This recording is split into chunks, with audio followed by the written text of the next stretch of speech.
এই পাঁচটা দেবতার শেকড় যদি এই বিশ্ব থেকে উপড়ে ফেলা না যায় তাহলে ইসলামী শরিয়া ইমারা এবং খেলাফা কায়েম হবে না। এটা হচ্ছে ডেমোক্রেসি, একটা এথিজম, একটা ন্যাশনালিজম, একটা কমিউনিজম, আর একটা হচ্ছে সেকুলারিজম। পাঁচটা শব্দ বললাম আর কি।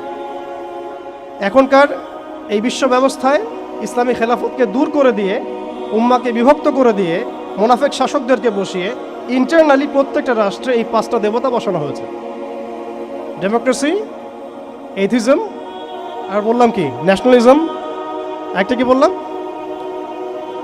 কমিউনিজম এবং সেকুলারিজম, DANCS, কিছুটা ড্যান্সের মতো আর কি। আসলে এরা বিশ্বকে নাচাচ্ছেই, এরা এইসব মতবাদ দিয়ে বিশ্বকে নাচিয়ে বেড়াচ্ছে আর কি। তারা নিজেরা নাচে না এগুলোতে, বরং তারা এগুলোর মধ্য দিয়ে মুসলিমদেরকে নাচায়। যদিও এটা এক্স্যাক্টলি ড্যান্স শব্দটা হয় নাই, কাছাকাছি হয়েছে আর কি। এখানে D আছে, A আছে, N আছে, C এবং S আছে। এই পাঁচটা দেবতার শেকড় যদি এই বিশ্ব থেকে উপড়ে ফেলা না যায় তাহলে ইসলামী শরিয়া ইমারা এবং খেলাফা কায়েম হবে না। এবং যখন এই বিশ্বে ইনশাআল্লাহু তাআলা আগামীতে শরিয়া ইমারা এবং খেলাফা বাস্তবায়িত হবে তখন এই পাঁচটা দেবতার কোনোটাই বাকি থাকবে না ইনশাআল্লাহ। এই নাপাকিগুলো থেকে পবিত্র না হয়ে বা পবিত্রতা হাসিল না করে আপনি আমি যতই একটা গ্লাসের মধ্যে মধু ঢালি আর আপনি দুধ ঢালেন আর কোনো শরবত ঢালেন, ওই গ্লাসটাই নাপাক। আফসোস হচ্ছে আমরা এই নাপাকিগুলো ধরতে পারছি না অনেকেই। আল্লাহ পাক আমাদেরকে ধরার এবং বোঝার তৌফিক দান করেন। এই সিস্টেমগুলো ব্যর্থ, এই মতবাদগুলো ব্যর্থ। এই মতবাদগুলো তৈরি করা হয়েছে আমাদেরকে শাসন করার জন্যে।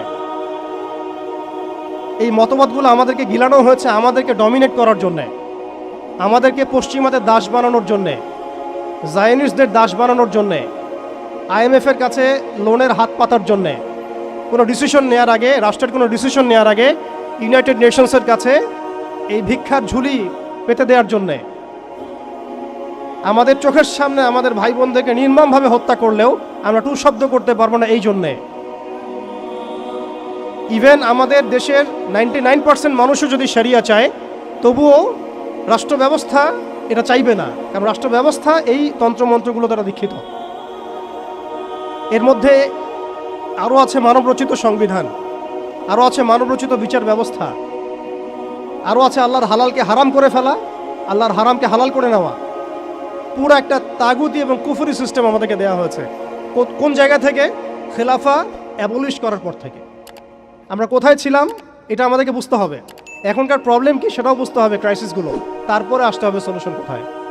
এগুলো ক্রাইসিস। তারপরে ডেমোক্রেসি দিয়ে কি করা হচ্ছে এটা আপনারা অনেকে জানেন, কিন্তু অনেকে আবার বুঝেনও না। এটা দিয়ে আল্লাহর হালালকে হারাম করা যায়, আল্লাহর হারামকে হালাল করা যায়। এটা দিয়ে আল্লাহর জমিনে মানুষের শাসন কায়েম করা যায়। এটার ধোয়া তুলে যে কোনো মুসলিম কান্ট্রি আক্রমণ করা যায়। আরব বসন্তের ধোয়া তুলে কি করা হয়েছে আমরা